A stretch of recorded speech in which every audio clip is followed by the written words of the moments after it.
తెలంగాణ ప్రభుత్వం విద్యారంగంలో మరో వినూత్న నిర్ణయం తీసుకుంది. ఇప్పటి వరకు ప్రభుత్వ పాఠశాలలు, జూనియర్ కళాశాలలో చదివే విద్యార్థులకు మాత్రమే అందుతున్న ఉచిత అల్పాహారం, మధ్యాహ్న భోజన సదుపాయాన్ని ఇకపై ఉపాధ్యాయులు, లెక్చరర్లు, బోధనేతర సిబ్బందికి విస్తరించనుంది. ముఖ్యమంత్రి రేవంత్ రెడ్డి అధ్యక్షతన రాష్ట్ర సచివాలయంలో నిర్వహించిన తొలి ఈ కేబినెట్ సమావేశంలో ఈ ప్రతిపాదనకు ఆమోదం లభించింది.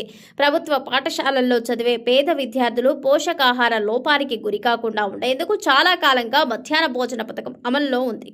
అనంతరం రాష్ట్ర ప్రభుత్వం అల్పాహార పథకాన్ని కూడా ప్రవేశపెట్టగా ఈ విద్యా సంవత్సరం నుంచి జూనియర్ కళాశాలల విద్యార్థులకు అల్పాహారం, మధ్యాహ్న భోజనం అందించే ఏర్పాట్లు చేస్తుంది. ఇప్పుడు అదే సదుపాయాన్ని విద్యార్థులకు బోధించే సిబ్బందికి వర్తింపజేయాలని నిర్ణయంగా విశేషంగా మారింది. ఈ నిర్ణయం అమల్లోకి వచ్చిన తర్వాత ప్రభుత్వ పాఠశాలలు, జూనియర్ కళాశాలల్లో పనిచేస్తున్న ఉపాధ్యాయులు, లెక్చరర్లు, ఇతర సిబ్బందికి ప్రతిరోజు ఉచితంగా ఉదయం అల్పాహారం, మధ్యాహ్న భోజనం అందించనున్నారు.